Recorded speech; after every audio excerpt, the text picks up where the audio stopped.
Hey, what's happening, Comic Book Weekly fans? It is another episode. It's Tuesday. It's 10 p.m.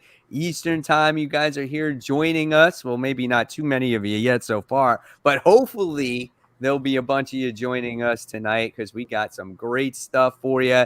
I am Mike Spider Slayer from the YouTube channel Comic Book Corner 2.0. And one of the people that are on top of me is Cat Comic Uno. Hey guys, what's going on? And then the other person on top is Brant Fowler. So what's happening, Brant? What's up, everybody? And he, How's everybody doing out there? then he's back, at least for a little while. Yeah. He's having some back issues today. So we're going to see how long Brant can hold on today for you guys. Yeah. Chronic pain sucks. So, yeah, of course, guys, we always have the latest, the greatest news that we're going to be talking about that happened this week. And then, of course, we're going to be talking about some of the comic books that came out. And we will be discussing probably the top two topics that were on the thumbnail that you saw, which is the Hawkeye trailer. And we'll be talking about some Marvel Unlimited as well. So I'm going to pass it over to Kat and take it away. Yeah, let's start out with some media news. We are going to save that Hawkeye trailer for later, though. But the first media news piece, I know Brant wanted to actually discuss this. Locke and Key has a season 2 trailer out. It has the date that's going to be in October. So what did you watch the trailer? I did. Every trailer I marked, I actually watched this time. So, I was really excited when I saw this pop up. I actually followed the actress that plays Kinsey on Instagram, and that's how I found it. And I was like, oh, there's a trailer. And then it was a date, and I was like, I got really excited. But yeah, I watched the trailer. It was a teaser trailer, so there wasn't a whole lot to it, but it obviously teases some keys that we haven't seen yet. Of course, that's going to come. The boyfriend or whatever playing a more significant role in this new season coming up. So, it's got me hyped, it's got me excited. I've been waiting for a long time for season 2. Love season 1. It had a little bit of a slow build, but they burned through a lot of stories. So I'm curious to see what direction they take it in now. So yeah. Excited for October 22nd for anybody that's looking forward to it. I actually didn't even watch the whole first season because it's funny. Yeah, because I just got done reading that whole entire run at that point in time, and I read it in time for the show. And I just remember when I was watching the show, I'm like, man, this is so dumbed down for an audience, and I get why they did it, but after reading on a comic book, I was like, man, this is just so like graphic and it's violent and it's dark, and it just didn't hit those tones that I was looking for, in the show. And so, when I heard season 2, I'm like, oh, should I go back and try watching 1 now that I'm more far removed from reading the comic and then watching season 2? I don't know. I might try that and see. I feel like the second half of the season really amped that up a little bit. It still never got quite as graphic and gory or whatever as the comic did. Mm-hmm. I do think they definitely lightened it a bit, but they definitely touched on more of the themes. Like right. I feel like that first third of the season was very light comparatively. Right. But I think it got better. So. Gotcha. I mean, I tell you, if nobody is at least like watch a show, or maybe if no one has read the comic book series, like go out and read that, because if you like horror, I mean, that is a phenomenal read. I love that book. That's one of the best comics I've ever read, honestly. I love that series. Absolutely.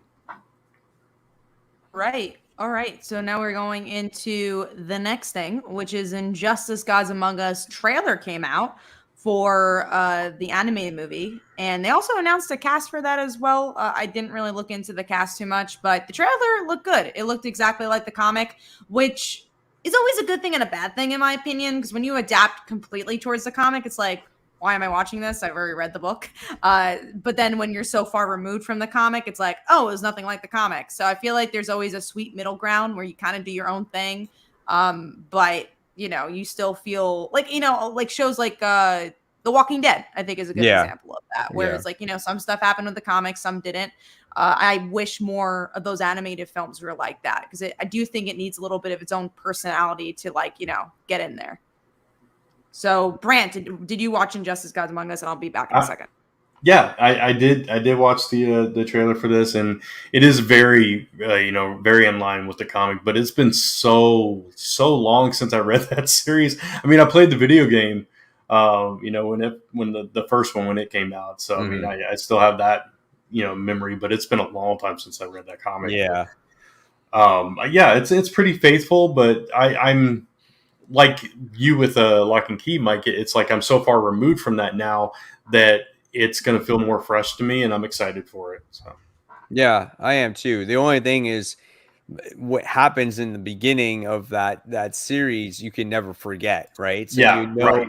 You know why Superman kind of goes AWOL right from the beginning, and unfortunately, like, that's a major plot point in that. So, like Kat said, like, if you read the series, you know what the movie is about. But it is what it is, and if you're into the animation and you want to see it in a cartoon style, right, that might be something that you might want to check out. If it's going to be on HBO Max, maybe I'll check it out there. But me and HBO Max are not getting along well these days, so it's very frustrating. I can't watch shit on my HBO Really? Max. Yeah. Why? Oh, man, Everything I ever try to watch, it always freezes up like 2 minutes in, and it resets my TV. That's so strange. That's so weird. Yeah. I tried watching Suicide Squad. I've gotten like 4 minutes into the movie. I tried watching the Snyder Cut, and same thing. It like freezes up on me. So I'm like, I try to like ask for like a help center with that, because that sounds weird. Yeah, it's weird. I have no problem with it at all. I watched Titans. Yeah, I watched Titans on there, and there's something else I watch regularly on there.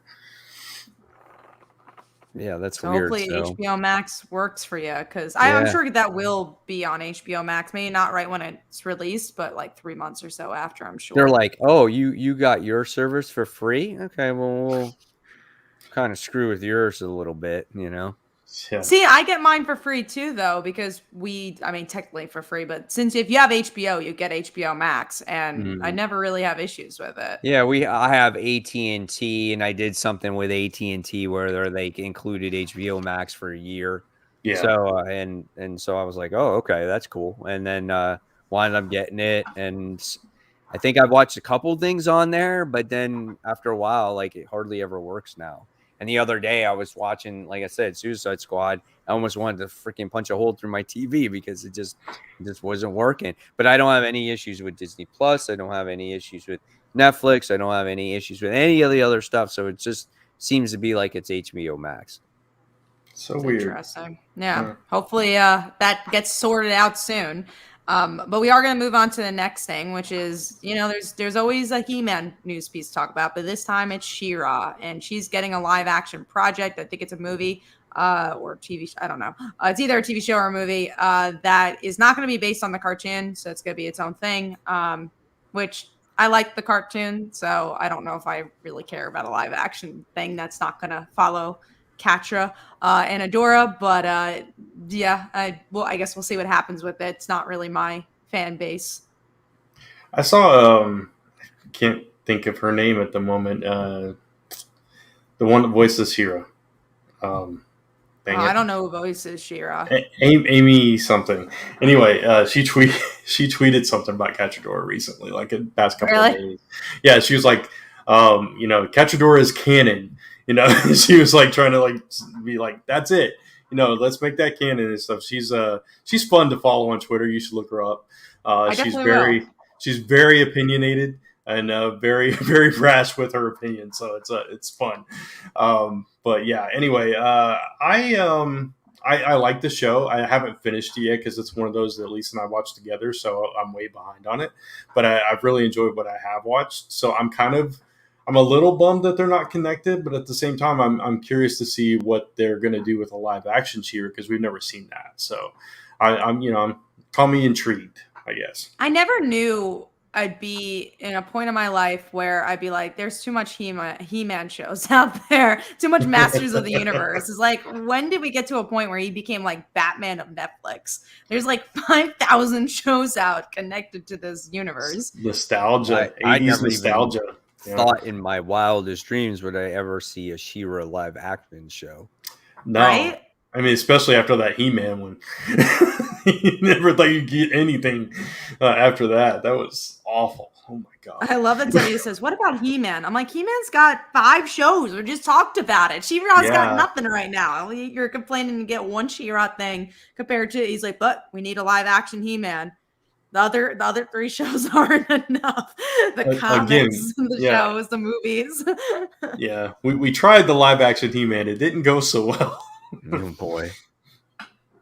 All right, let's get into, we're going to save the Hawkeye trailer for after. So we're going to get into some comic news. This was actually announced today that Old Man Logan's getting some spin-off books. Let me see if I can get the list of them. So Return of the Wasteland, and it's going to be Wolverine, Black Widow, Hawkeye, Doctor Doom, and Star-Lord. So they are all returning, and we get these books back. You know, it hasn't been that long since they've been gone, but they're back. The one thing I'm excited about is somebody I know is actually writing one of these. Rich Duick, who does a couple of Comics Tribe books. He also does some stuff for IDW. Did Gutter Magic through Comixology's Comics Experience. Excuse me, man. But yeah, I'm excited for him. So congrats, Rich, if you happen to see this. So that's really cool. But I love the Old Man Logan timeline stuff. I know Mike and I are always talking about it when there's a book out, so I'm excited to see them return to that timeline. What were the names again, Kat? Because I missed this piece. It was, let me look. Black Widow, I know, was one. It is Black Widow, Wolverine, Hawkeye, Doctor Doom, and Star-Lord. Yeah, Star-Lord, I think, is the one that he's writing, and it's called like Star-Lord and the Wastelanders or something like that. Right. Star-Lord was in the series, though. One time, right? And same with Doctor Doom. Yeah, Doom they also had their own series, I thought. I thought Star-Lord did. Star-Lord did have his own. Yeah. And Doctor Doom was the main villain in the Old Man, the Wastelands one. The Avengers one, wasn't it? Yeah, the Avengers one. Yeah, that's what it was. Yeah, so that'll be interesting. And Black Widow, I think, was in there originally too, somewhere down the line too.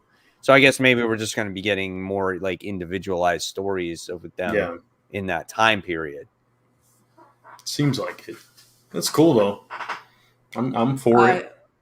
We also have a question, just real quick. Someone says nothing about the Insomniac video games from Marvel. None of us really play that many video games here, so that's pretty much why we didn't talk about it. I know it's big news for a lot of people, but I don't own a PlayStation, so most of those games I can't play. I do, but I don't own any games for it. I just play Fortnite.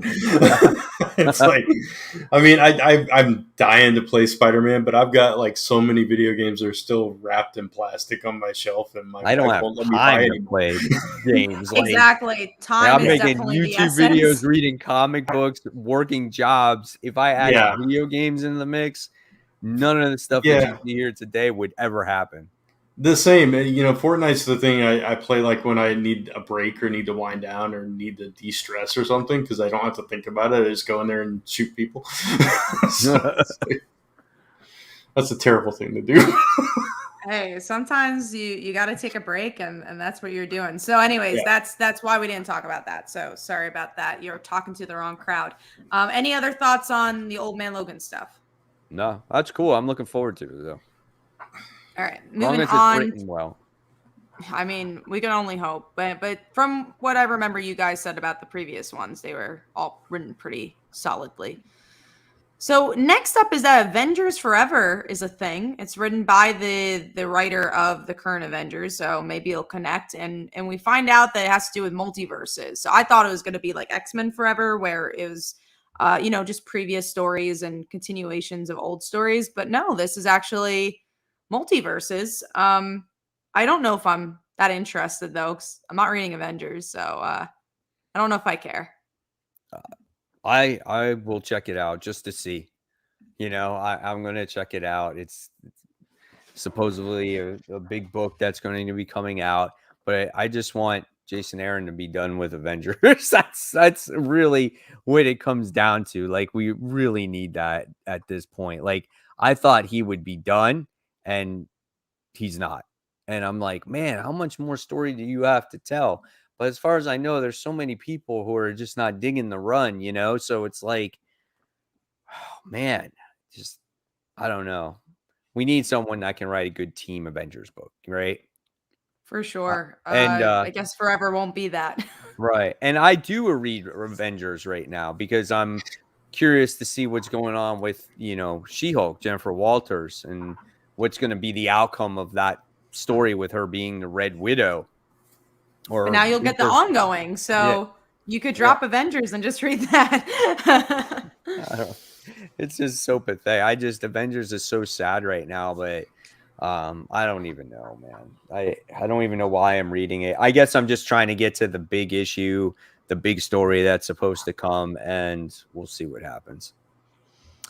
So we're going to cover this story pretty quickly, but we did want to mention it. So Immortal Hulk's Joe Bennett was going to work on a bigger Marvel story.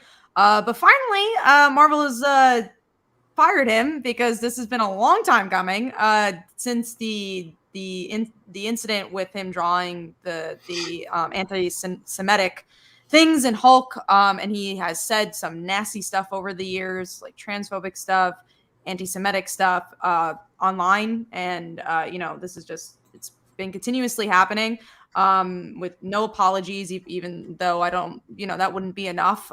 So finally Marvel, after Al Ewing said something on Twitter right after that, had fired him. So just want to mention that. And I'm unhappy it took this long, but glad that Marvel finally took a stand. Well, it's a perfect time too. It's just like they allow him to finish his run on Immortal Hulk, and then they're probably like, "Oh, are we going to let him do another project?" Nah, let's cut him off right now before anything else happens. So I think it's a perfect time, and I think it's the right thing to do.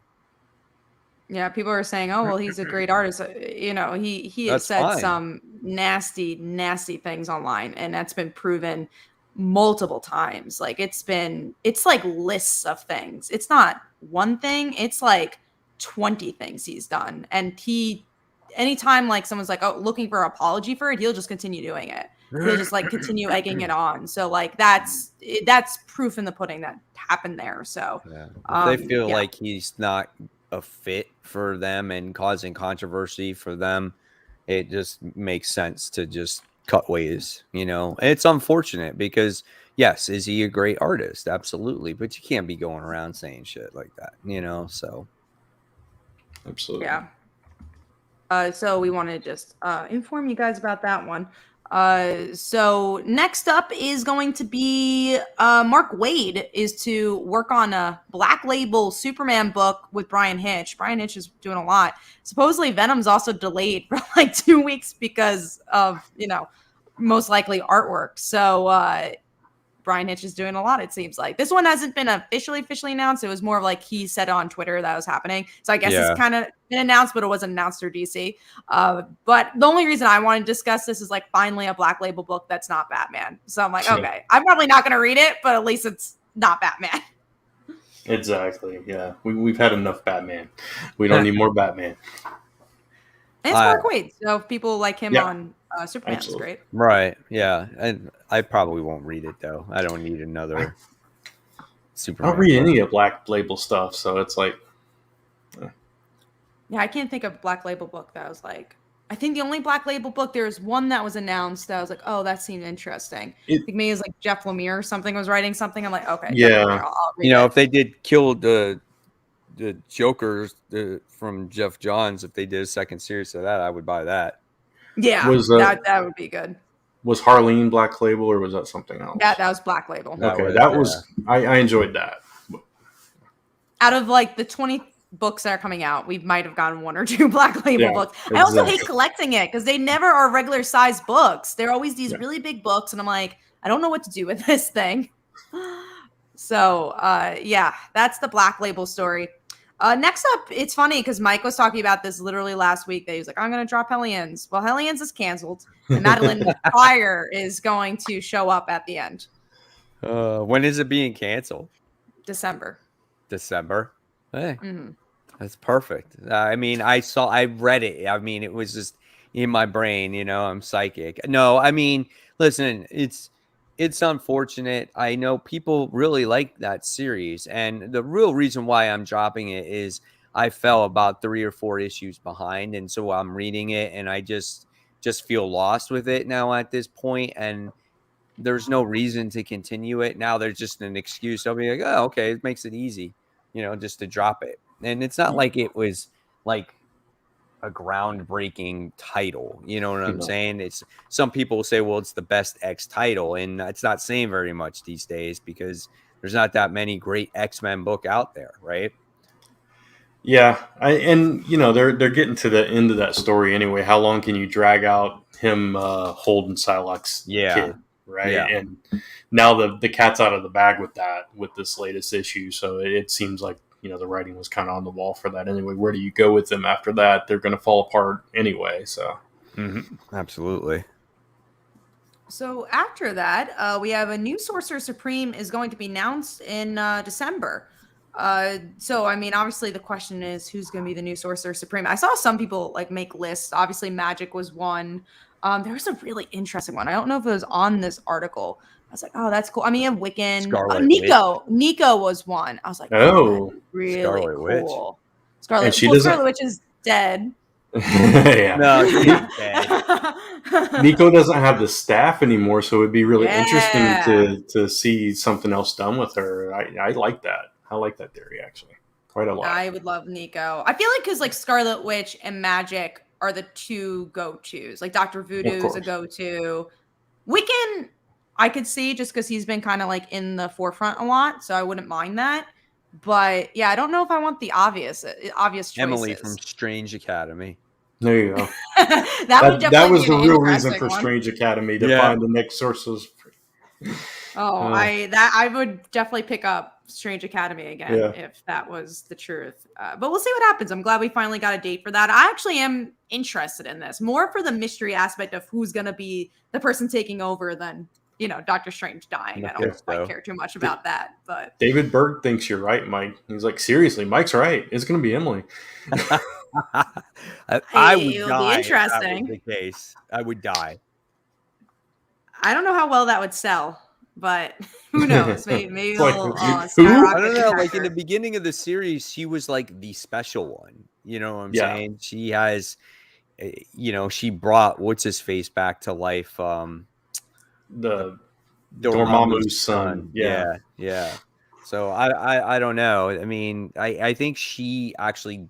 Not saying it will be Sorcerer Supreme like for real, but she definitely has some kind of larger role to play. I feel at least in the Strange Academy comic book. Whether they ever get around to doing all that or not is a whole other story because it's taken them forever to get to where they need to go. But there's a lot of characters that it could be. So main book's coming out. Who do you think is going to kill Doctor Strange? Who's going to kill Doctor Strange? Emily? Dormammu. So Emily can take it over his soul. It's the mindless ones. It's still going to look like Doctor Strange, but it's going to be Emily in Doctor Strange's body. Yeah, there you go.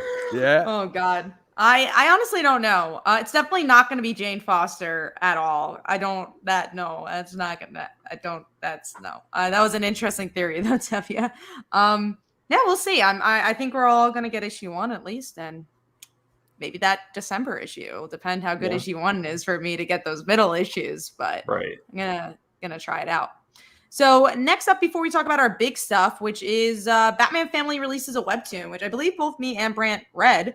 It was fun. I like webtoon. I think my only issue is I don't quite understand what genre it's going for.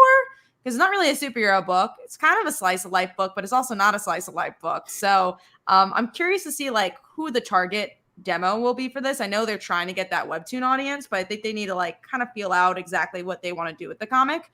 But it's fun. I think it fits the platform. And like I always said, hopefully it brings people to traditional comics. Yeah, I liked that they focus on the diversity of the Bat family. First and foremost, with Duke took center stage. He's your point of view character coming into the story, and Damien had a big part to play there too, and it was just fun. It was just like all the Bat kids getting together, fighting over cookies. I mean, it was just silly. It's skewed a little bit younger, but I had a lot of fun with it. But I agree with you. I don't know exactly what it's trying to do yet. We'll see after this if it's just like it seemed like every chapter was kind of like they were loosely connected, but basically one and done. So, which is good. I think that's Yeah. very Webtoon-y. So, and if you want to get more people to read, that's a great way to do it. Yeah, curious to see where it's gonna all go for sure. Yeah. So moving on to our next thing, which is the big Hawkeye trailer, the one show I promised to watch weekly because I very much care about this show and obviously Miss Marvel too. But yeah, this looks really freaking good and I'm excited. And I'm interested to see how the family will be involved. They were mentioned a little bit in this because that's obviously the only thing that's really different from the comic is that Hawkeye has a family. In the comic, he doesn't. He has a brother, but other than that, like he doesn't have kids. And Kate, I wouldn't say it was like a sister. I wouldn't say it was like his daughter. I think it was like they were very much family. And Haley Steinfeld. Steinfeld. Steinfeld. I don't know how to pronounce her last name, but she's great in everything she touches, and she was wonderful in this trailer. She also voices Spider-Gwen in Into the Spider-Verse. Yeah, literally can't wait. If you really enjoyed Matt Fraction's Hawkeye, it comes to life. I after the trailer, Lisa and I watched a video kind of comparing the two, and it's like they pulled certain scenes straight out of that book, like the red tracksuit mafia, Bros. the bros, the shot where they're driving the car and one of them's hanging out and shooting the arrow, but they reversed it. That's straight from the front. Yep. Yeah, there was several things like that were just straight from it, and I think they nailed the humor aspect of it. Haley's great as Kate so far of what we've seen. I love it. I love their dynamic already, and we've barely seen any of it. I'm really excited for this one. Yeah, this trailer looked good, man. When I first saw it, I was just like, I had this huge smile on my face, and I'm just like, oh my God. I'm like, Kate is freaking perfect in this. I was just like, this is a show like I didn't expect to be the way it looks right now, like lighthearted. You know what I'm saying?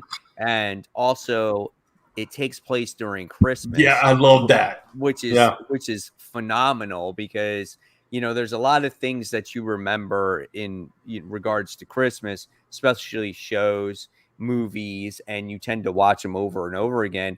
Will Hawkeye be the Disney Plus show that you watch every Christmas because it came out during Christmas time? They're definitely aiming for it. And I think I'm hoping the episodes end around Christmas, so maybe the families will watch it together and like binge watch the whole entire, because it's airing in November, so it actually makes sense if it's I don't know how many episodes it is, but if it's like 8 episodes, then it'll end around Christmas, and everyone could like binge watch it, and that'll be fun. Like I said, I'm definitely watching this weekly. I am so excited for this one. Mike, just everything about it, like the explosive arrows and just the just the family dynamic. Like you want to see how they interact with each other, and with his wife, we never saw his wife in there, but she's talking. He's talking. Well, you think he's talking to her on the phone, So there's a lot of things. There's Lucky, the pizza dog, was in it, which I'm really excited to see that story also. And dude, if they do they seriously do the bro thing throughout that, I'm gonna laugh my ass off. They definitely will. I can't see that not happening. I think this is the comment you're going to shout out, Brant, right? Hawkeye Marvel's Die Hard. Yeah, exactly, because that's what I was thinking too. It's like it's their version of it. Yeah, because Die Hard, you will hear arguments all over the place. Die Hard's a Christmas movie. No, it's not. Well, that's what this show is going to be for Marvel. I think it definitely will. I hope they're cough better. I'm very, very excited. We also have a question from the Name Changes. Anyone watch Shang-Chi? I actually did see it this weekend. Really, have really not liked seen it. yet. I still haven't It seen was, it yet. it was really good. I am a harsh critic when it comes to the Marvel movies, but I think, just like every Marvel movie, it's a tad bit long, but the characters are really good. And the humor, for the most part, was really good until a certain character shows up. But yeah, I enjoyed it. I thought it was good. Anyone excited for Eternals? No. I'm going to say it, but I'm not excited. The trailers look so boring. The only thing I can say is that, like, in the surface, Angelina Jolie's in it. It doesn't look like it's anything that you could be too excited about. The only other thing, though, you could say is that maybe it pushes the MCU universe a little bit more forward. Like, that's what you hope for, right? Yeah. Because when was the last time like anything really progressed the Marvel Cinematic Universe forward towards the next phase of movies, or what direction that they're going with, right? I'm sure Shang-Chi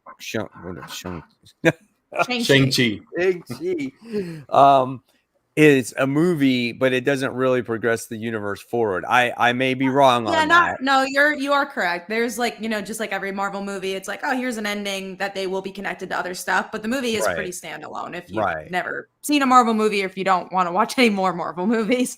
Right. And Black Widow obviously was the in between, right? So it's just like, so we need something now that is going to push things forward, and we need to see that type of direction, because I mean, Spider-Man you have too. Yeah, you got Spider-Man, right? And but I think the movie that you're going to see, I think Eternals could lead into something, and then obviously Doctor Strange is going to, lead into something too. Yeah. But Eternals has got to be there for some reason. I don't want to just learn about these people that lived in space and then be done with it. There's got to be a larger purpose to that movie. Yeah, it's like Guardians was. I mean, it's not going to be Guardians, but Guardians was great because it was standalone. It was phenomenal, but it also connected the Thanos, thing storyline to the rest. Yeah, the storyline to the rest of the movies. And there, not that I want to see that again, but there is a Thanos connection to the Eternals. So who knows? Yeah. Mike Manhattan said Eternals looks more like a high budget art film. Well, the it does. Director was the director of the Oscar winning film No Man Land, I think that was called. I hated it. I did not like that movie. And I usually like Oscar movies, but I didn't quite like that. And honestly, Eternals had a similar vibe. What I didn't like about that movie is like, it's kind of boring. Didn't have it tried saying something, but it really didn't say anything. The visuals also very dark, and that's something we see with Eternals. The difference with Guardians, it was a very poppy movie. It was very the colors are so good. The Eternals, it just looks like the lights are off. You know? It does. Yeah, I agree. It's just looking at it, it reminds me of Jupiter's Legacy and kind of the way that it's that's a good filmed. Yeah, right. That's definitely a good comparison. Let's hope it's not like that. Yeah, I mean, it might surprise us. It might be the best movie in the world, and we might be like, holy shit, that was great. I can't believe it led into the next phase of Marvel movies. I can't believe we saw this person at the end, and blah, blah, blah, blah. And, Thanos is resurrected from the dead, and the Infinity Gauntlet's fine, and freaking Adam Warlock shows up in there, and we know that Black Knight is showing up in there because he's been, he's been mentioned in that. So I don't know. I mean, listen, we have all these Marvel Disney Plus shows. We add Shang-Chi, which was great. We're having Spider-Man, which I'm sure will be great. So it's just like, if Eternals is not great, doesn't really matter that much. Probably not. There are some people though that are they are excited for it. So, I don't want them to be disappointed. Just because we're not excited doesn't mean I don't want them not to be excited or be let down, right? Oh yeah, for sure. And it doesn't mean that we can't be turned around and it won't be great, like we said.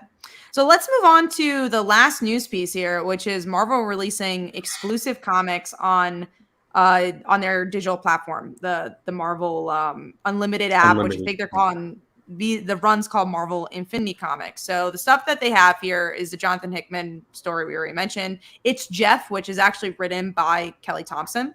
We have giant size little Marvel, so like a kiddie book, Shang-Chi, if you're looking for more Shang-Chi after the movie. We got a Captain America story, it looks like, a Black Widow story, but again, we already have a Black Widow book. Amazing Fantasy Prelude. This was a big one. Spider-Man Loves Mary Jane is returning. So for people that like that cult favorite book. Now, my big thoughts, like before I even get into the titles, is I think this is really different than why Comixology was a good thing, or why Webtoon's a good thing, or why Substack's a good thing.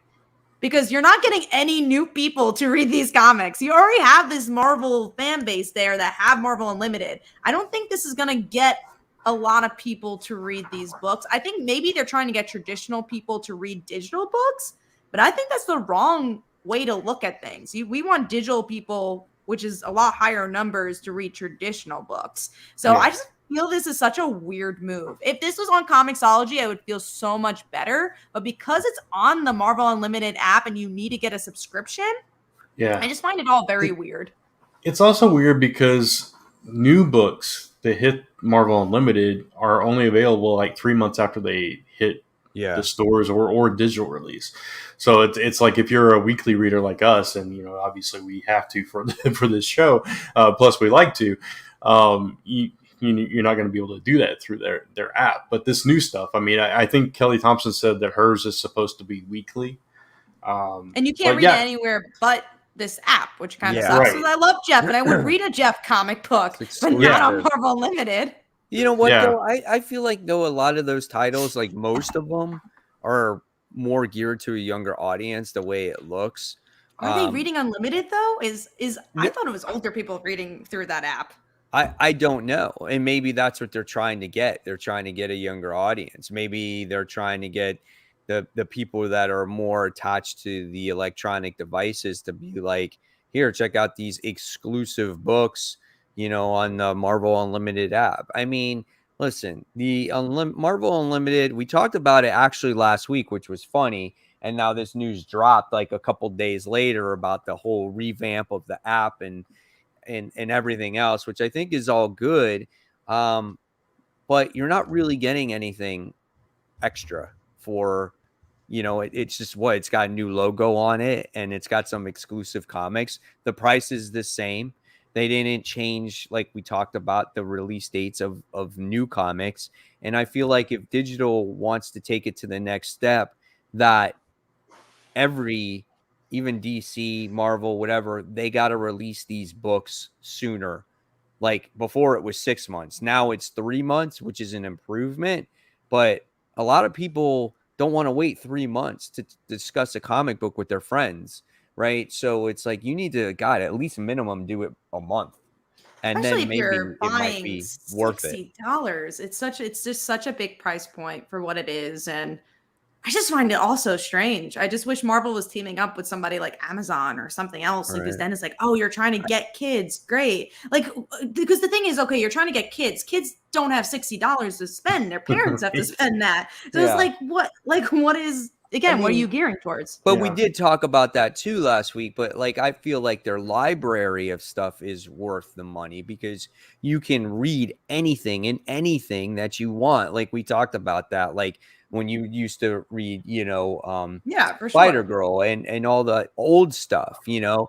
But if you're looking at it for new comic purpose, it's definitely not worth it in that aspect because I don't want to wait 3 months to read my brand new comic books. But I feel it's worth it for the older material, if anything. Yeah, it's basically like they're just trying to do their own Webtoon in their own platform because these are...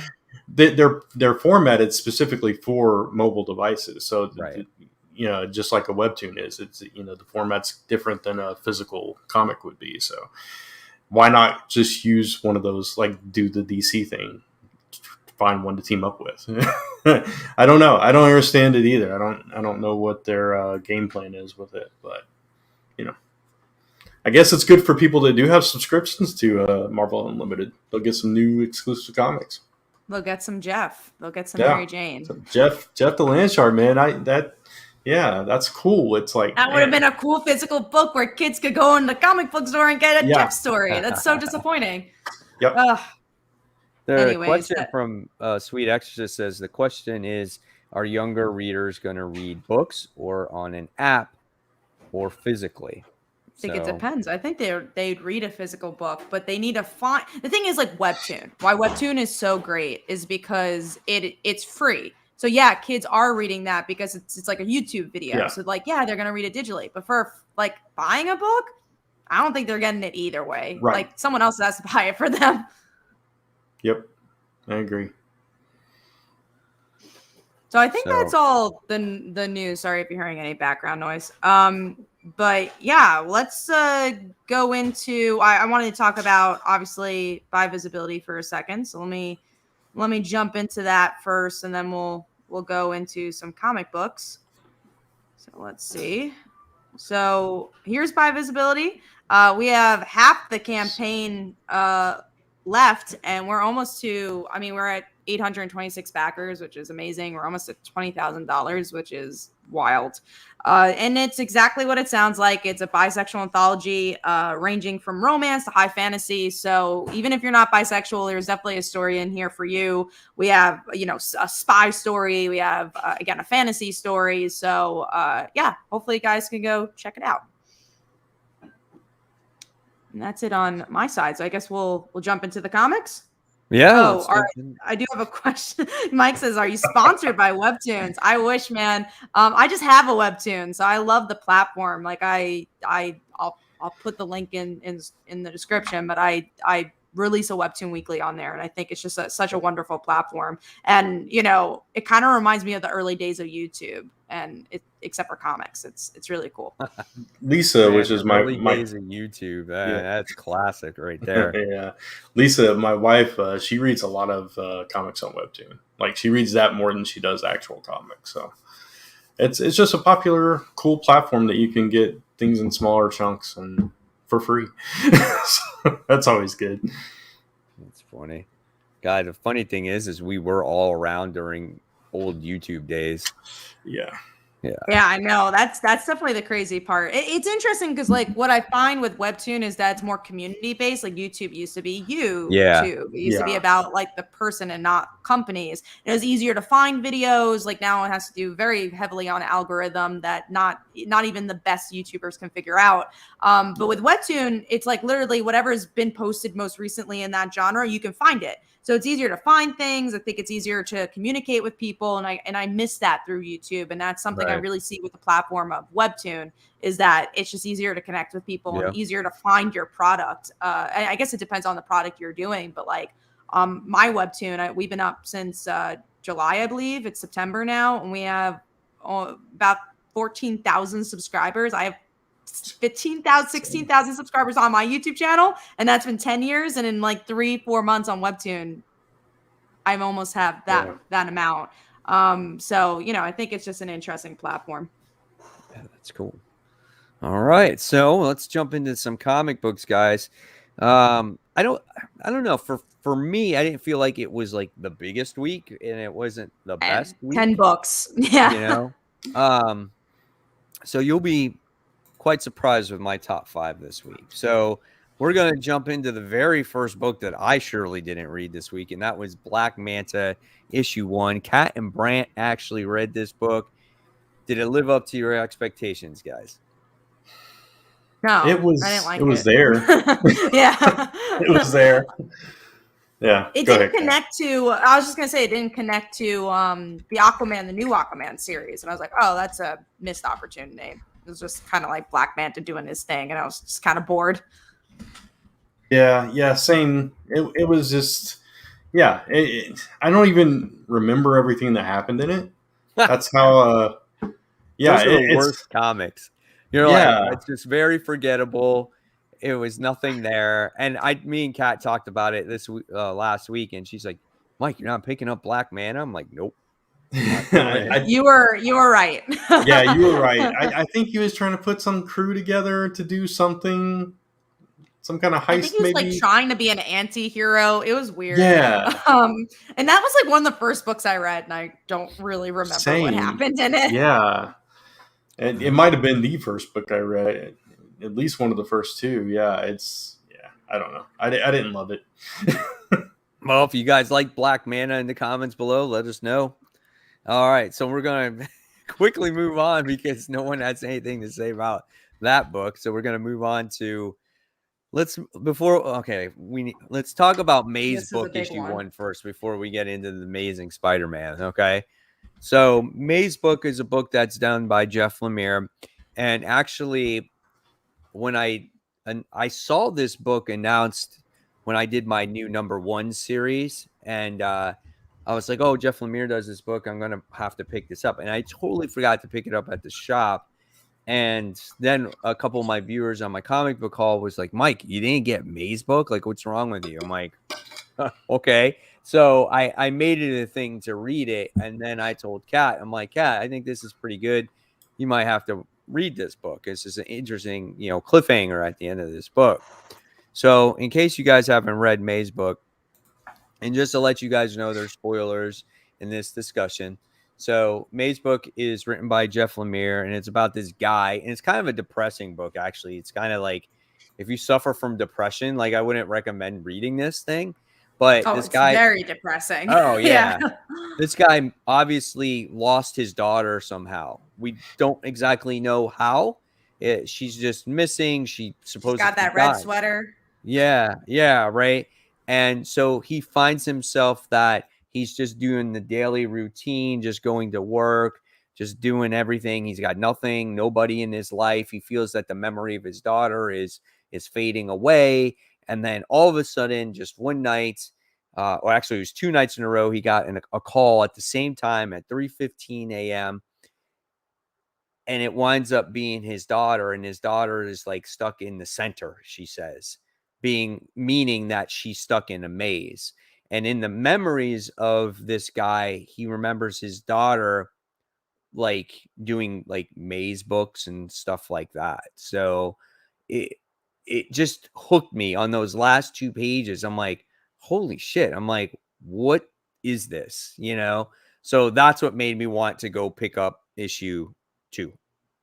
Yeah, this one definitely gave me enough for an issue 2. And it was perfect Jeff Lemire, where you really get into a character's head by like page 1. You're just like, okay, Yeah. I get this guy. And then, I think it wasn't just a story about depression, it was a story about grief. It was a story about, Yeah.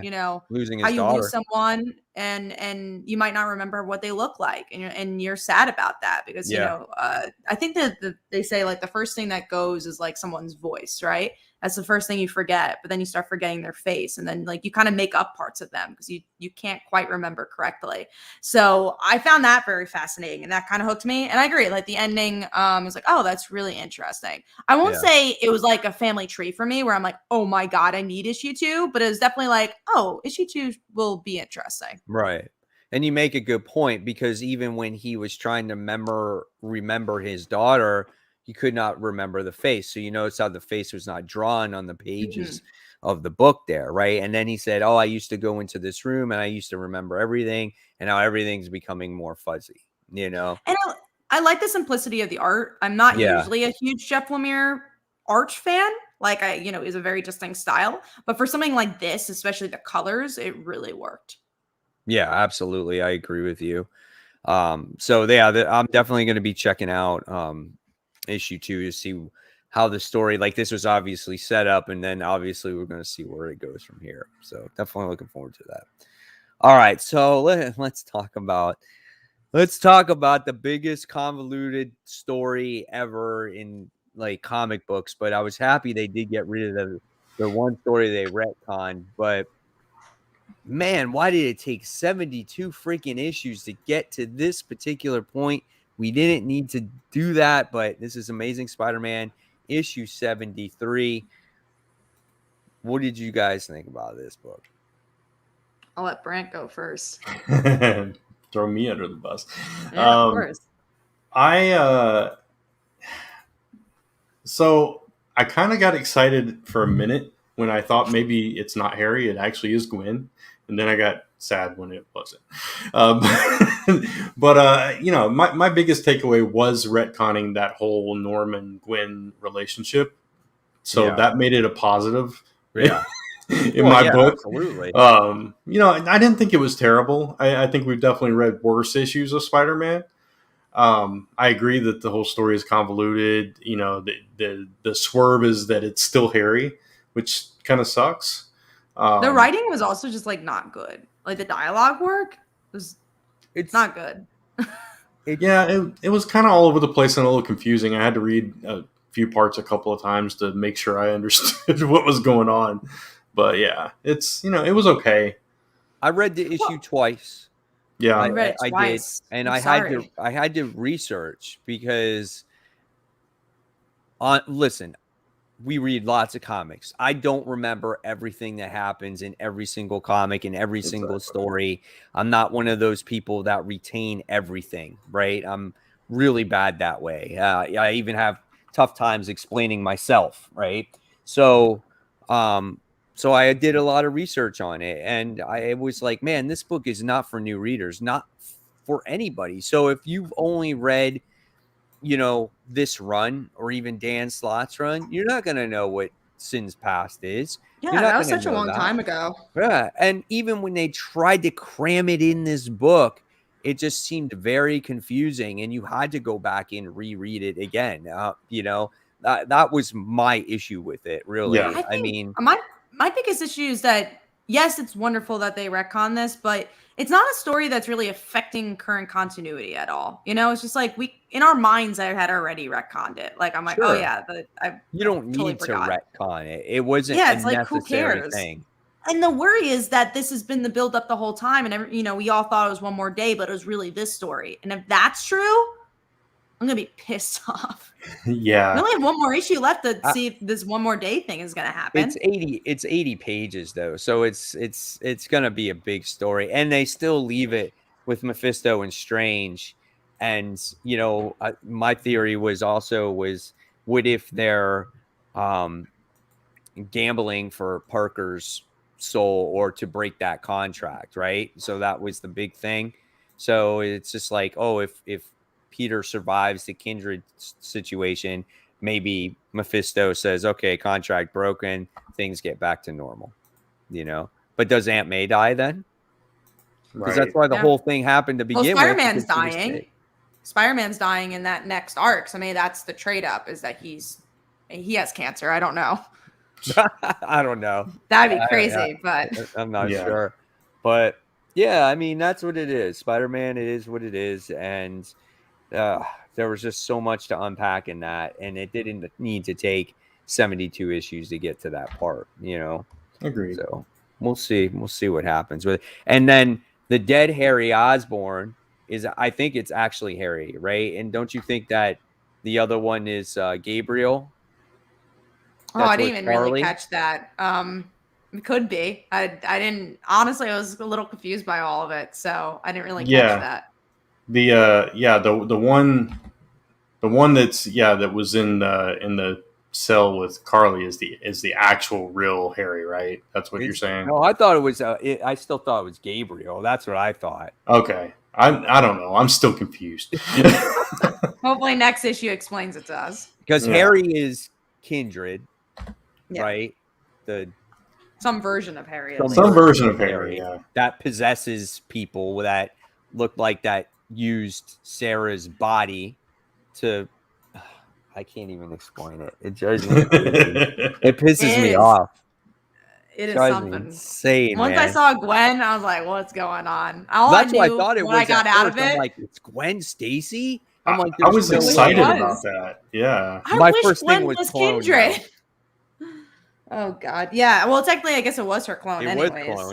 So, it kind of was clone because that's what these kids are made out of. They're not real people now. They're clones that were aged, faster. Yeah. But they're still utilized both her and Norman's DNA, I think, if I remember that correctly. I think it's like both their DNA. So I don't know. I've not read Sin's Past since I was in grammar school. Like, it's been a long time since I read that book. But like I said, it's not good. It's not a new reader-friendly book, so that's why it's like a lot of people would be lost on this. And we're hardcore Spider-Man fans, and we're like trying to remember this story we read 20 years ago. Yeah, because again, that's not a book that you reread. I've reread At Least One More Day just to understand what's. Yeah, exactly. Yeah, that's not a good book. I will say what's interesting is like Sins Past is not a well-written book by any means. One More Day, its plot-wise is really bad. But if you read the dialogue, it's actually not a badly written book. Like the dialogue's okay for that book, but Sins Past is just bad across the board. Right. Right. All right. So that's Amazing Spider-Man. So let's move on to our number 5. And my number 5 is the book that came out from Dark Horse called the Last Flight Out. And this was an issue where the father had no time for his daughter, and he has been building these ships to evacuate Earth for years and years.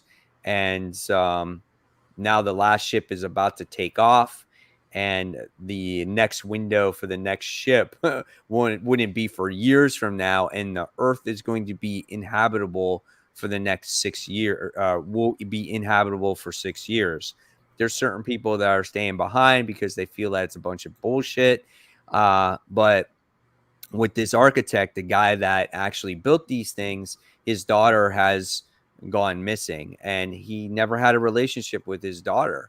And now he wants to try to find his daughter and hopefully get her to get on this arc. And right from the start, they take a team to go find his daughter. Something really bad happens to one of the helicopters. It takes a crash landing, and now he's on foot trying to find his daughter. And he only has such a limited amount of time to find his daughter. So very interesting story. I really actually enjoyed it. I didn't think it was going to be that good, and I'm looking forward to issue 2. It's always good to find a new indie. Yeah, it is good. Cool. All right, Brant, what was your number 5? Green Lantern Annual.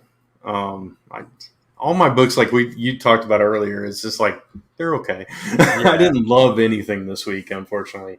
But yeah, Green Lantern Annual is all focused on Jessica Cruz and her joining the Sinestro Corps, and find out the reasoning there. But I think my favorite part about this book was her confrontation with Hal, and how Hal was just like, even though Hal was very angry, like he was spewing her out. Yeah. He was like screaming at her. Yeah. Right? Who do you think you are? You think you can be a Yellow Lantern? What's that was wrong his face. with you? And that's pretty much in the comic too. He's like, yeah, no, he looked constipated. I'm like, dude, I mean, I think he basically pushed her into it because she was like, you know what? I'm yellow now. Screw this. But I actually liked. Yeah. I liked her side of things though, because she utilized fear, and she's one of the only lanterns that can control all these things because she's been powering. Yeah. She's had the willpower to overcome a lot of things. So I like the direction because it wasn't like she's like, I'm going to team up with you, Sinestro. She's like, no, I'm going to use this ring in the way I can and try to help people. So it wasn't like she's being a villain. She's just like, all right, I'm going to still be a hero. And she's the perfect character to do it because if anyone remembers, like when she was first introduced, she was afraid of everything. Yeah, she was crippled by her fears.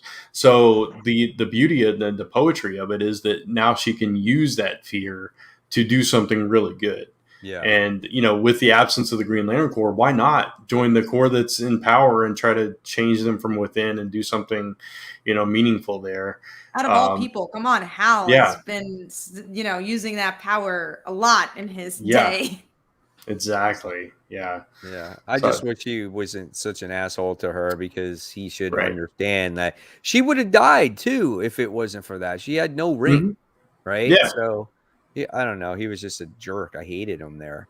Yeah. So, but I liked Jessica in the issue. I thought it was great. It was a cool little story just to see her journey on how now she is a Yellow Lantern, and where she goes from here is still unknown, right? So I was skimming some of the other Green Lantern issue, and I was like, oh, okay, I don't need to read more Green Lantern. I can just read this one issue and be happy about it.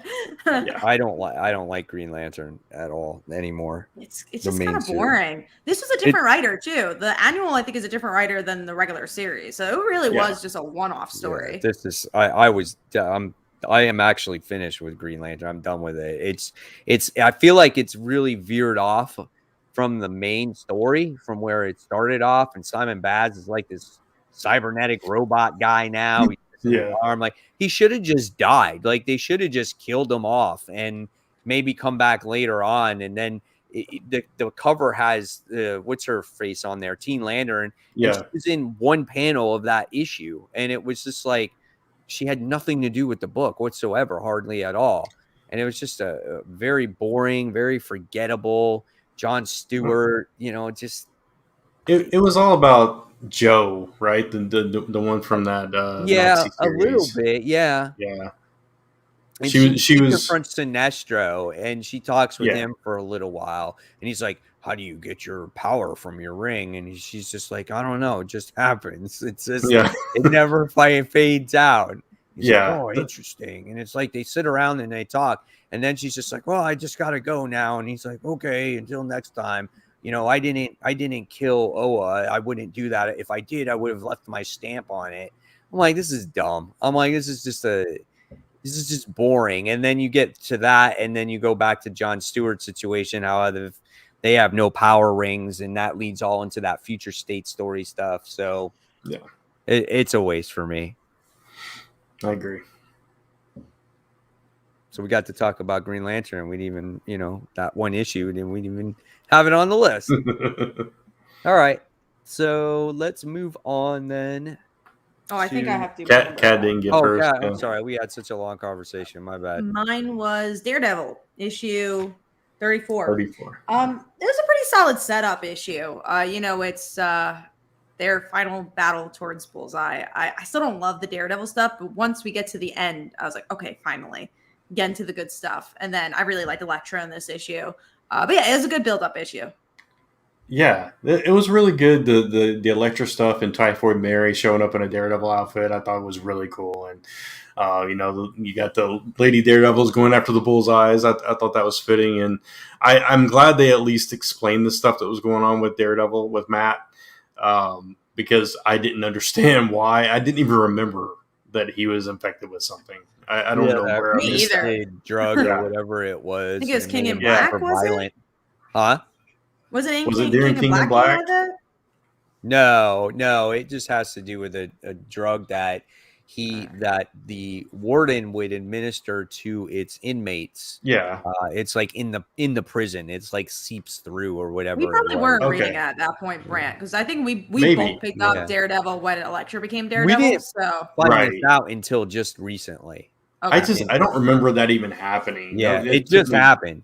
completely It off just guard. found out. Yeah. Okay. So, but that's how it was within the prison, and then he explains everything about this drug and what it does.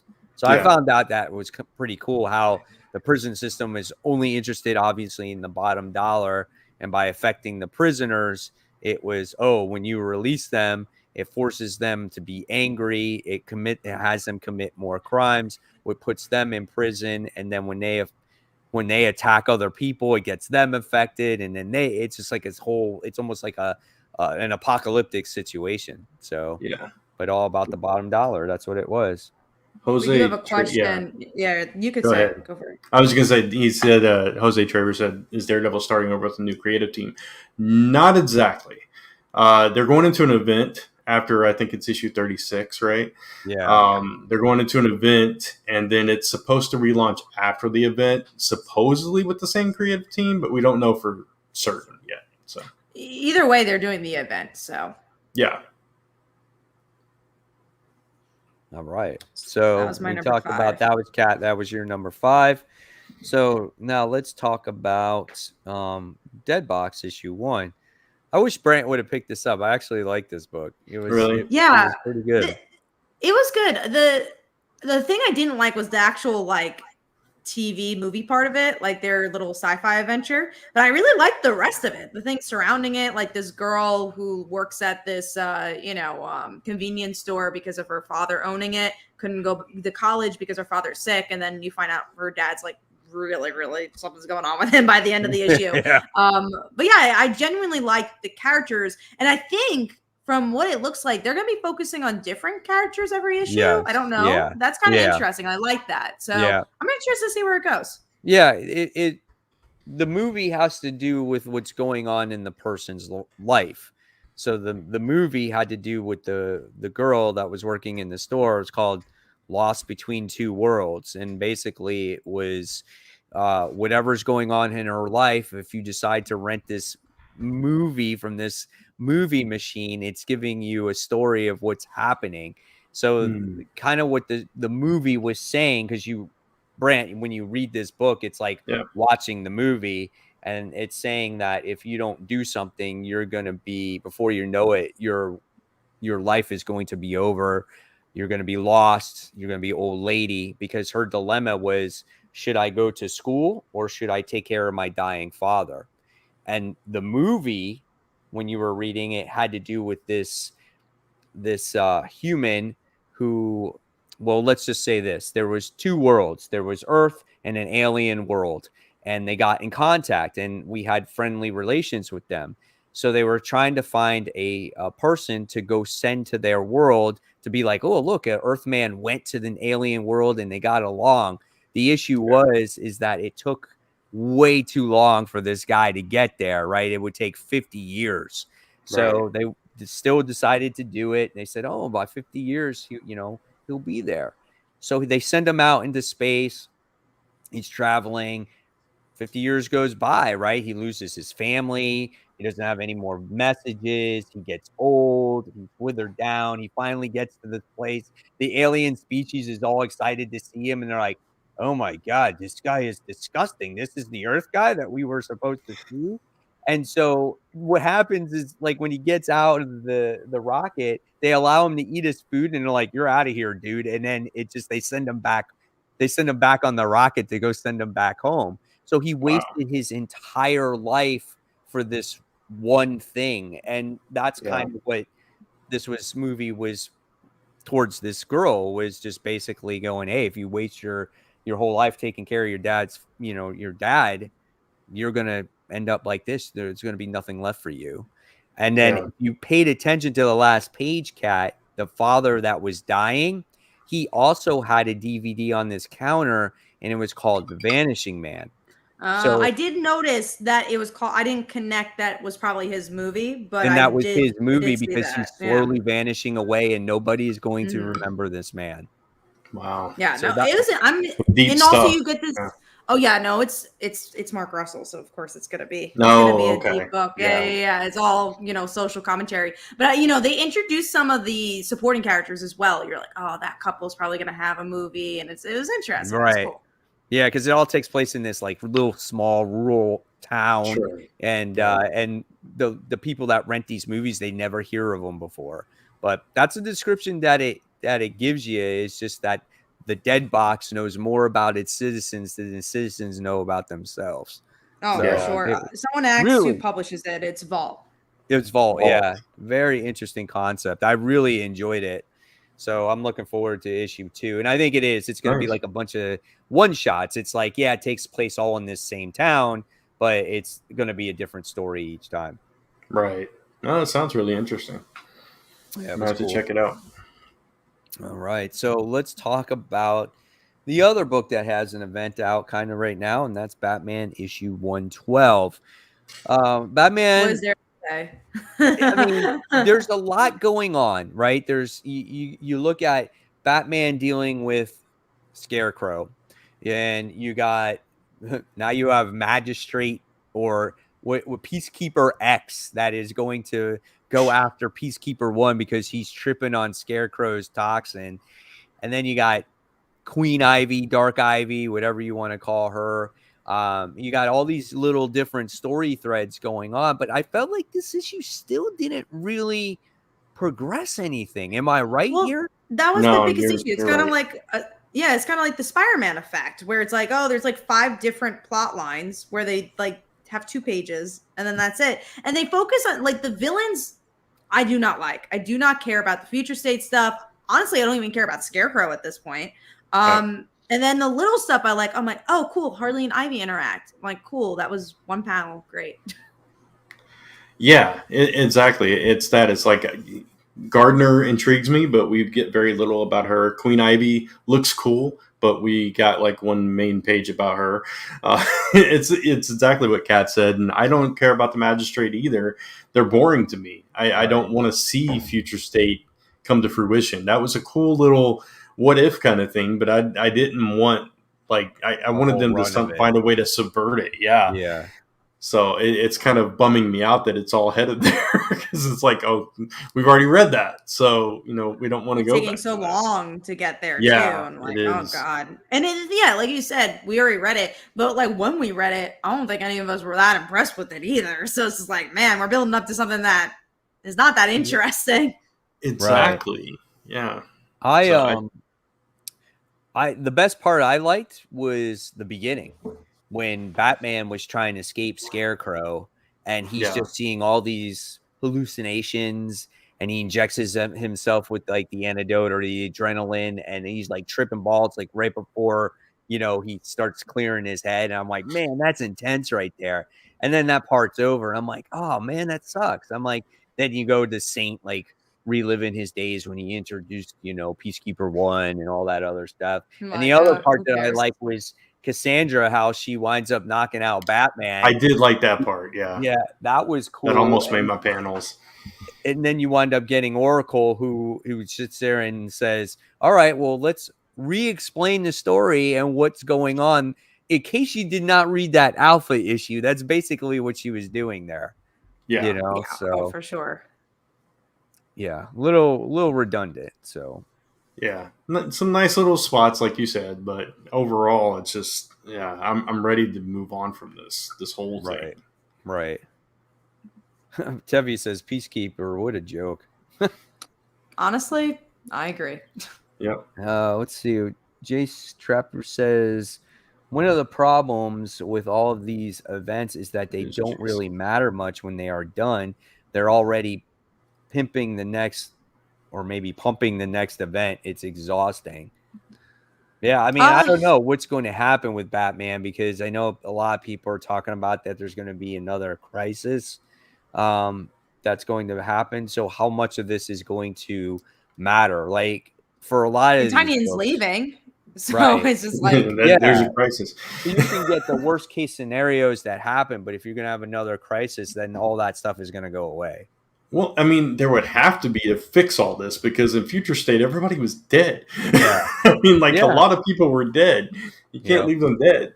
So, I mean, I think when you have a good event, like I'm thinking about like King in Black and I think about War of the Realms. And I know they're both Marvel events, but these are the ones that come to mind where it's like the event had purpose. Like the King in Black had to do with Venom. Obviously, the next Venom series is going to play with that, and we already did see character growth.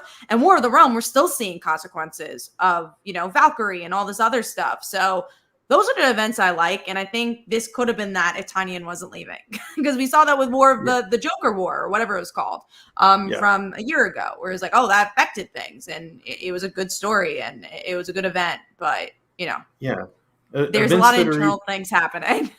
Yeah, events doing that, or events like instituting a changing of the guard or something like that. Those make more sense. But this thing, it's like if you go through all the books, you've got Psychopirate running around. You've got all these things going on. Yeah, but it's also leading to a crisis. It's obvious, and it's like if Future State is the end game here, and that's what's going to happen, you have to have a crisis to fix it. But the issue is that we've been leading to a crisis since like New 52. It's like, oh, it's a crisis, it's a crisis, it's a crisis. Like I'm so tired of it. The Jeff Johns book, the Watchmen book, Doomsday Clock, that was supposed to be a crisis. Didn't happen. Right. It's just like I don't care anymore. Teasing all those crises in Young Justice. Yeah. Mm-hmm. So. Just we don't need a crisis. Just freaking who cares? Write a new story, just come out with new number ones, forget everything that happened, and just move on.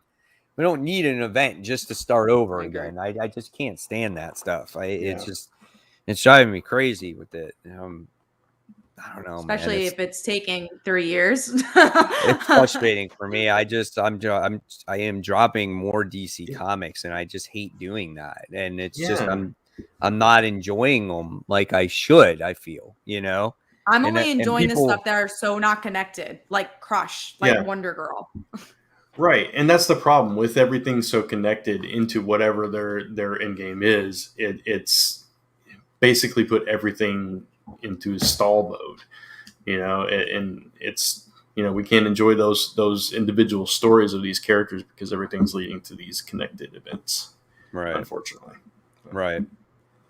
All right. Well, that's Batman. So let's move on to our number 4. Brant, what's your number 4? Mine is The Me You Love in the Dark, number 2. Really liking where this the series is going. I like the way that she has this picture in her head, which we find out at the end of the issue of what this person, this ghost or whatever, looks like, and you actually see what they look like, and it's it just like amped up the creepy factor, and it's like, oh, what is this? What is this book actually? So I think it's really interesting focusing on this one woman and her artistic expression, and finding her muse in this creature in this creepy house. It just kind of has this really eerie vibe about it that I'm enjoying. Yeah, I love this book. It's so like there's not a lot to read when you're reading it, but short. But it's so creepy and eerie and just like mysterious. And when you first saw like the ghost's hand for the first time and it's in the shadows, I was kind of like trying to like turn the paper, like the comic, the right way to see what the ghost would look like. And just her relationship is starting to kind of blossom with this thing, and what she sees in her head is so interesting. It's like, oh, I don't know the face, but it's like she seems like, just because he speaks pleasantly, like this ghost is this, good looking thing, and you look behind her and it's just this god awful weird creature thing. I don't know, man. Yeah. But really good book. I really enjoyed this, and hopefully Kat did too. I did. I thought it was interesting. I do think I like May's book a little bit more. I'm definitely going to try issue 3 of this one, but it wasn't where I was like, man, I need that next issue. But it has, like you said, this creepy, feel to it. And I kind of like that it's kind of slow. And I'm interested in the romance because that's weird. Yeah. It's like, right? Okay, like, where's that going? So that gives me enough to say, okay, where's issue 3 going to go? My only worry is that it's going to get a little too slow because we're already up to issue 2, and it's a slower read because there's, like you said, there's not like a lot of words. It's very visual, which makes sense about a story about an artist. But it definitely gave me enough for issue 3. It's very different. I've never read a book like this. I think it's only 5 issues, Kat. Oh, okay. Then I'll read it all the way through if it's only 5. It's so interesting because Scotty Young 3 different books. You take I Hate Fairyland, you take Middle West, and you take this, and it's like they're all completely different paces. And he's doing Strange Academy. Yeah, it's so so versatile, and it's interesting. Each one, it's funny journey because it takes you on. Yeah, Fairyland I couldn't stand. Yeah, and Middle West was an excellent story, right? But still different tone. Mm-hmm. And then this, and then you go on to Strange Academy, and obviously that's a Marvel comic that has to do with magic. Same things, kind of like up his realm. He likes that fantasy stuff. And then and then this is a darker tone, which I haven't really ever seen him write before, or so I was like, that's why this title intrigued me. Huh? And that's something. It's a romance, so that's a different genre as well. Yeah. I didn't read Middle West, but I'm guessing it's a Western of some sort. No, it was more of a. I don't even know how you classify that. It was more about this kid who was running away from his abusive father, and he goes basically on this journey. He joins a circus. All this thing. He gets caught up in a child slave labor ring kind of thing, and. Yeah, it dealt with a lot of issues like that. Changes into like this living tornado based off of anger, and his dad, was the same way, and so they came from a long line of abusive relationships. Very interesting how it played with that. It was a good book, and the same artist does this book as Middle West. It's the same artist. Yeah, I recognize that. I did recognize that. We do have an interesting question from Tevia. Is 5 issues enough to tell one story, because the name Absolutely. changes says like, oh, there's a lot of 5-issue stories.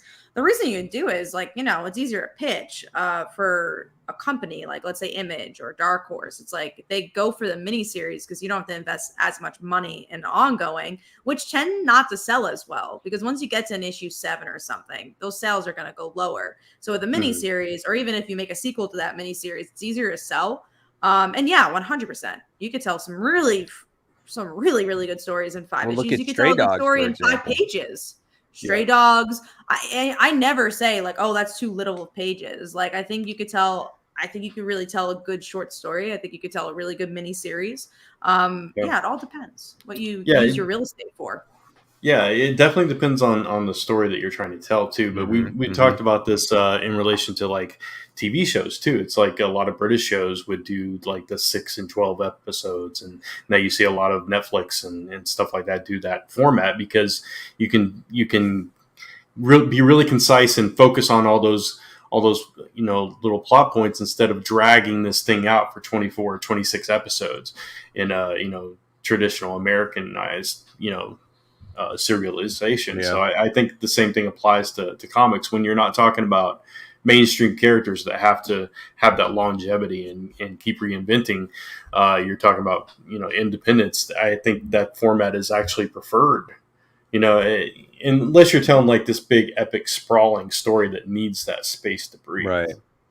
Some independent creators, and you guys should know, like, they already know how many issues their story is going to be. Like, if you have this, like you said, Brant, like this not drawn out, but a story that's going to take some time to tell. They sometimes they have a plan, and they sit there and say, oh, this story that I'm going to tell is probably going to be around 58 to 63 issues. So they know it's a definitive ending. They know it's definitely going to happen, but it might take some time to get there. It's interesting. Right. Like, an example of that is like me and Phil were writing Slice of Life for Webtoon right now. And we're like, okay, this is how we end this arc. This is how we're going to end this arc. This is how we're going to end this arc. It's like, okay, we can literally end the series here, but if we can continue the series, we will continue the series. We can tell this story, this story, and this story. So it's like, it just all depends, man. Tevye asks another question. Do you think Marvel and DC should do 5-issue miniseries? They are. Why do you think Miss Marvel has a 5-issue miniseries coming out? I actually do think there should be more miniseries out there, so you can have like a power pack. You can have these other characters be able to tell stories. You can have a Nico miniseries, Runaways miniseries. Don't get me wrong. I think ongoing series should exist, but what I actually like the Marvel model when it comes to when they have a creative team tell, like, Immortal Hulk, those 50 issues, and that's it. And then they restart to another creative team. I wish that would be more consistent across all comic book companies. I think you are starting to see that more, though.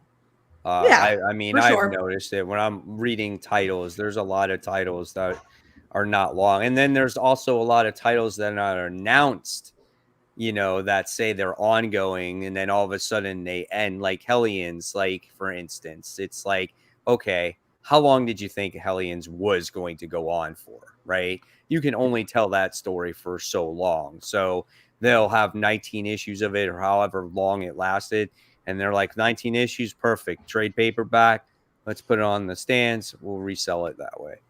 Yeah. I think that's a great way. Mm-hmm. Yeah, Tevye asked, what about the mainstream characters? Should they tell these stories with shorter runs? And it's interesting because, like, there's that traditional mentality of, you love seeing, action comics and detective comics, 1,000 issues. It's just, it makes it feel special. It makes it feel important. And but you have the legacy number. You can always have the legacy number and keep rebooting. And I honestly believe in that. If we want I'm not saying you should reboot after 2 issues. Like, next issue, just because you're trying to get new issue ones. But if you have like one creative team tell a really good beginning, middle, and end, and then have another one do it, I'm cool with that. But to the other point, what you're saying as well, and what Tevye is kind of asking too, we talk about this Amazing Spider-Man run and how dragged out it is, and maybe it would have been better if this was shortened, 25 issues, maybe. 5-10 issues, something that was in a smaller chunk. You told a complete story, moved on to the next thing, right? There, a lot of people complain about writing for the trade, but there's there's a lot to be said for that format. I don't mind writing for the trade.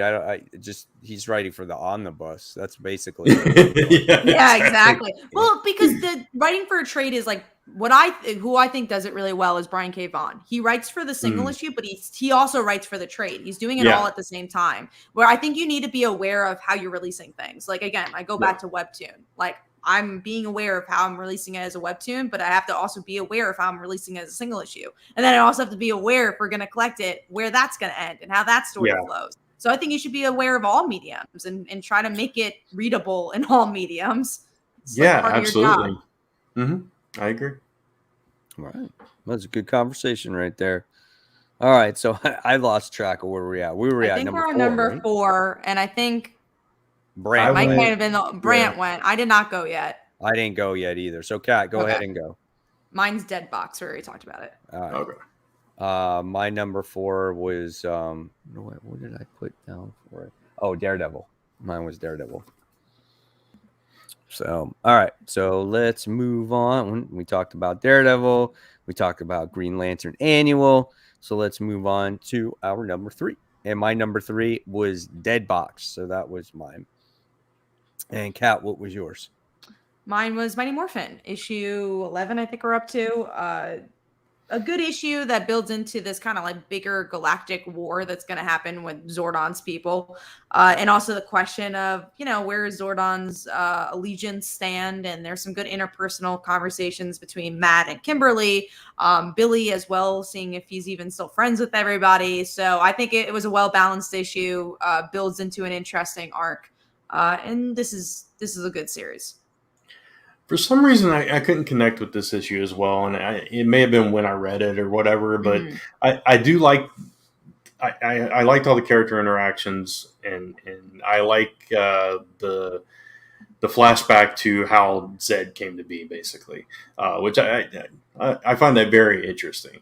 And it's like you said, Zordon's loyalty, where that lies, is kind of at the center of things, and what's going to happen with the power coins at the end of this. And,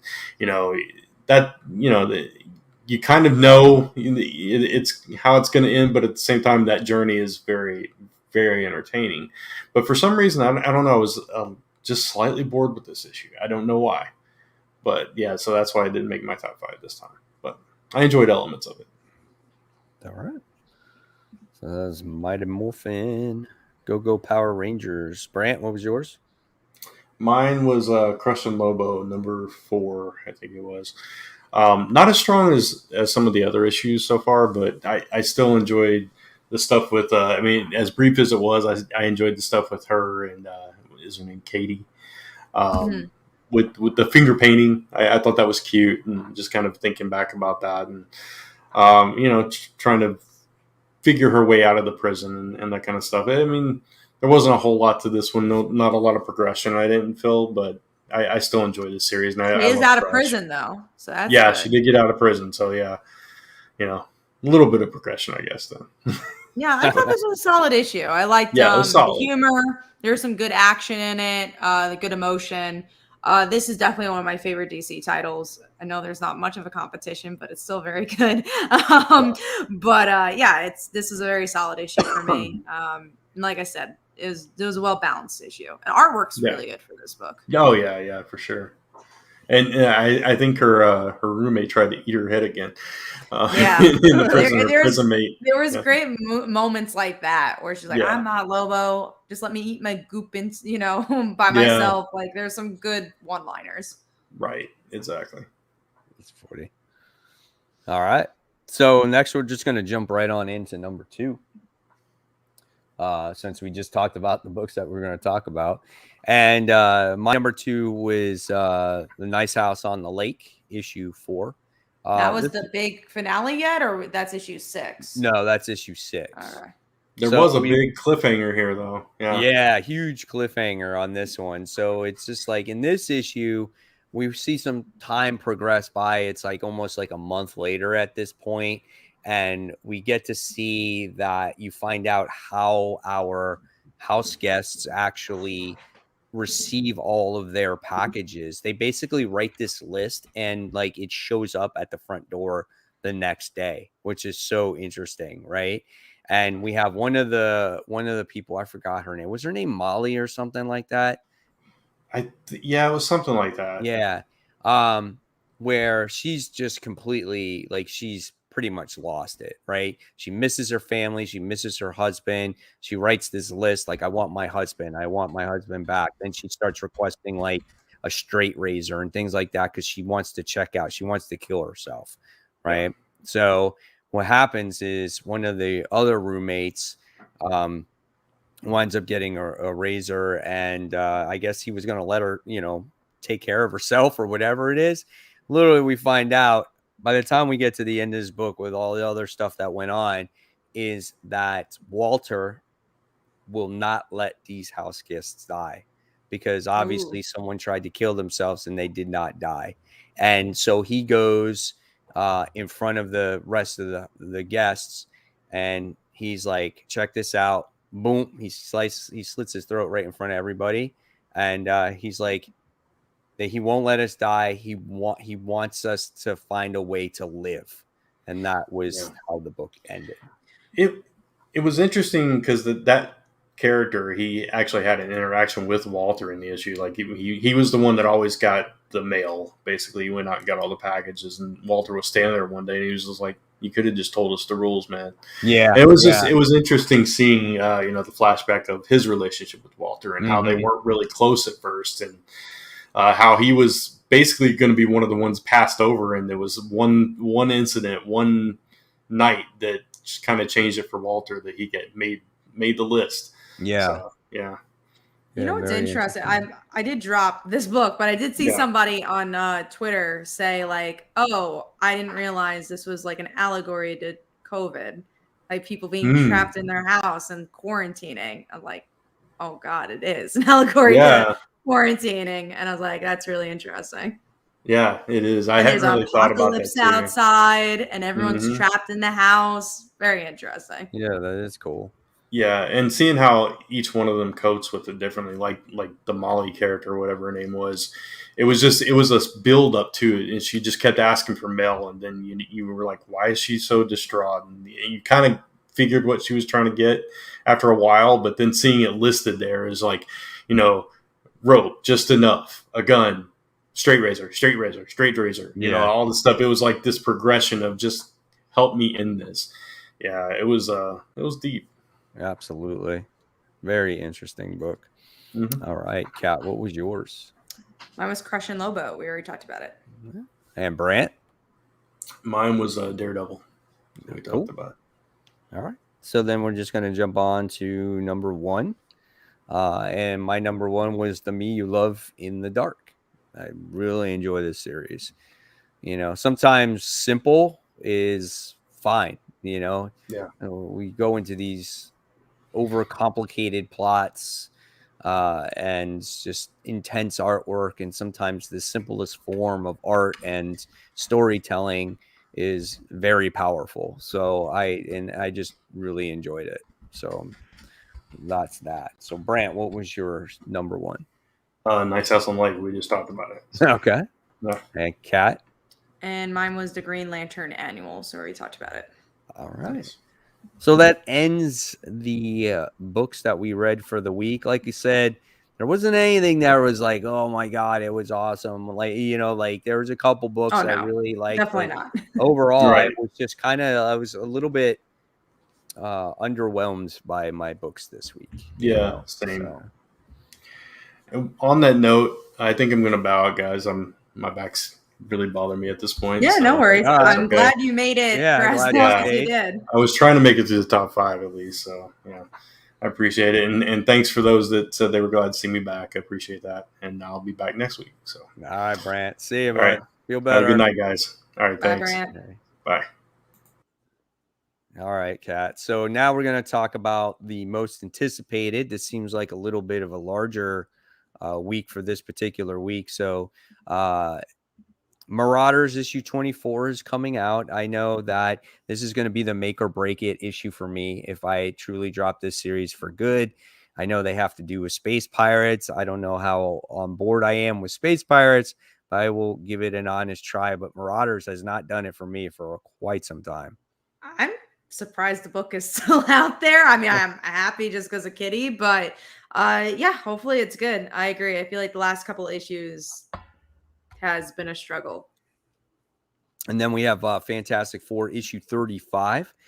This is the anniversary, like the big celebration. Issue. Yeah. And they've been building up to some big events for Fantastic Four, and I, think this is a pretty solid series. So excited to see what the next chapter will bring. Oh yeah, absolutely. I'm excited for this. And again, Dan Slott's done a pretty good job. I mean, there's going to be multiple stories in here. So if you're a fan of Fantastic Four, just in general, you're probably going to want to pick this up. All right. Next is Black Widow issue 11. This kicks off a new story arc. We got Widow's new team is assembled.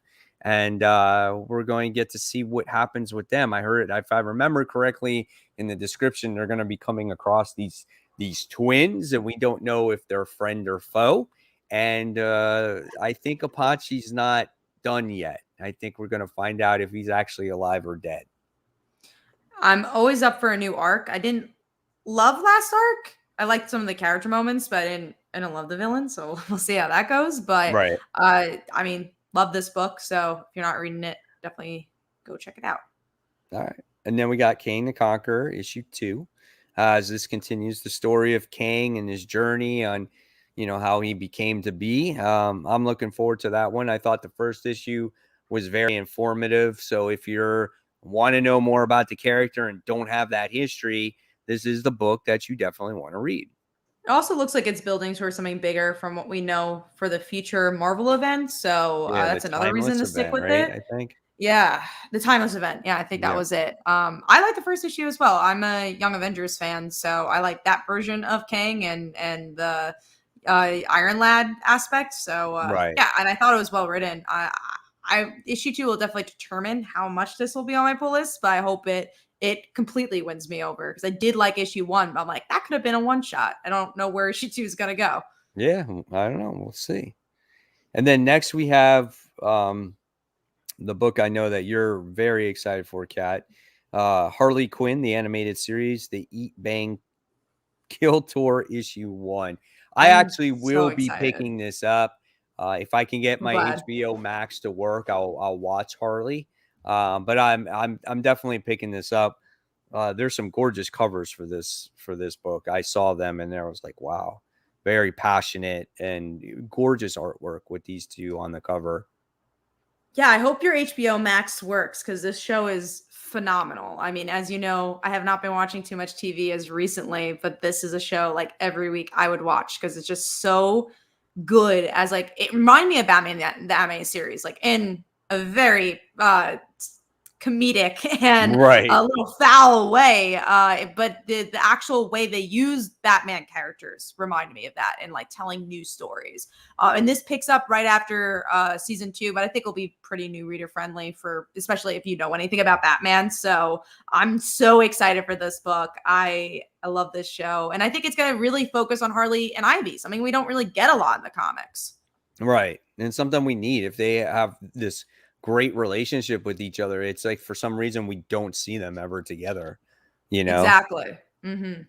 All right, and next is a book that I actually fell off of because I think it was tennis summer camp, and then also my shop got shorted copies of certain issues of this, so I'm missing actual issues, and this is 7 Secrets issue 12. So I know you're really enjoying this.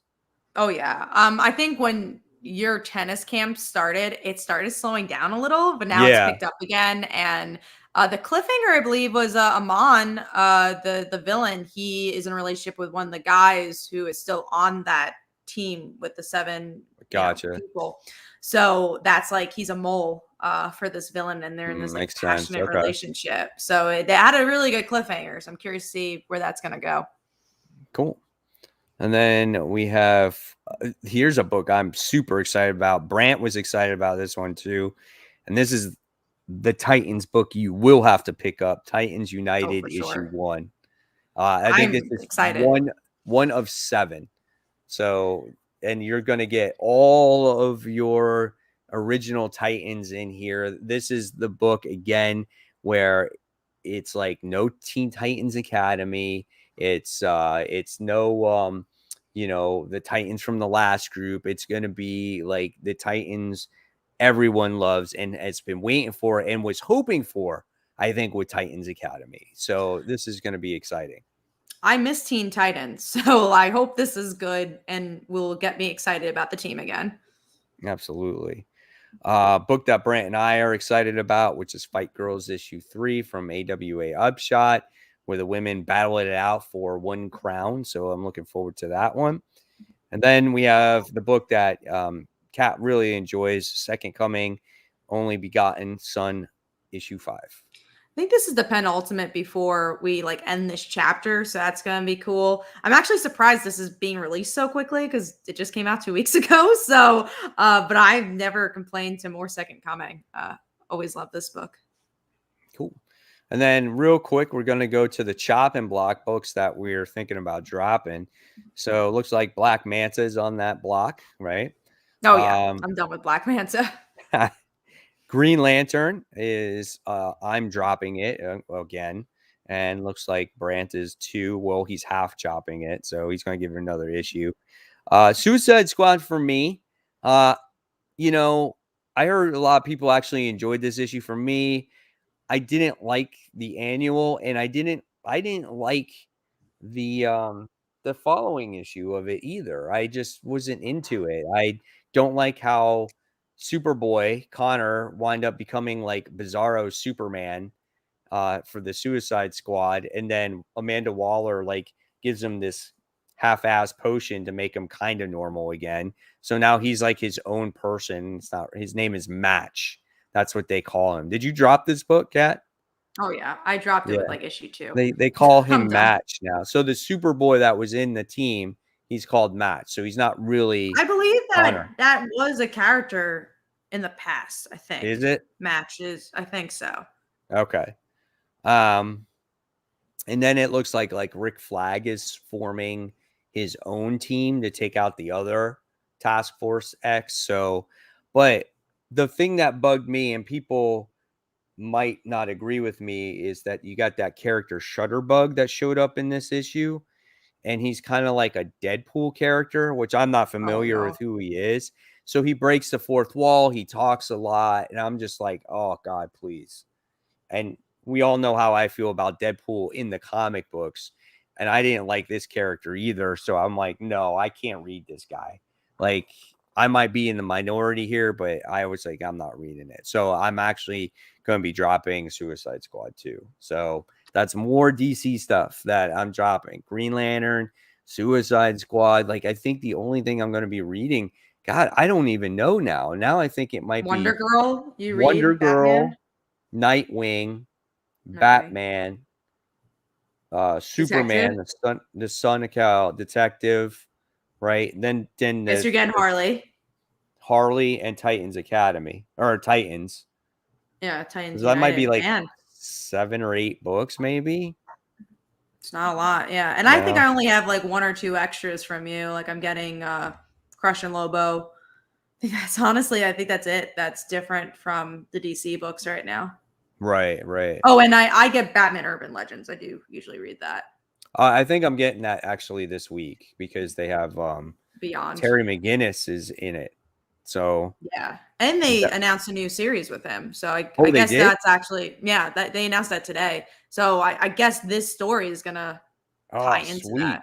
I was hoping. I said that in my top 10 most anticipated. I was like, hopefully this issue maybe gives you an inkling of possibly Terry coming back in the comic books. Definitely does. So definitely something worth picking up. I always love Urban Legends. I think there's always at least one solid story in there, and it's really connected to every other Batman book. There's something that always like important happens. It's not a one-off story. Like it does feel like a book that feels connected, and I love that. All right, cool. And then let's see. Excellence is a half chop for you. Or for Brant. Oh, no, I think that's for Brant. Yeah, that's for Brant. And then Ordinary Gods. Yeah, I dropped that with issue 1. So All right. And that's everything. So before we sign off tonight, Kat, do you have anything else that you want to say? Just check out Buy Visibility. We're halfway through the campaign. I think we have a real good shot at 1,000 backers, so hopefully you guys could go check it out. Slice of Life every Monday as well on Webtoon, and tomorrow I will have my comic book reviews, and I'll have top 10 Kickstarters this week as well on my channel. Awesome. Yeah. And you guys can check me out tomorrow on my comic book haul, which comic books I picked up. And then you can check me out on After the Poll on Thursday. And then a new number ones for next week are going to be coming out. So you can check that out on Friday. So, guys, as always, thank you so much for tuning in to another episode of Comic Book Weekly. We'll definitely be here for you next week. Hopefully, Brant will be feeling better, so he'll stay the whole show. And hopefully we'll have some better, topics to talk about and better comics to talk about. And hopefully you guys will join us once again. So, guys, thank you so much. And here's the waving part. Have a good night. We'll see you real soon. Take care, guys.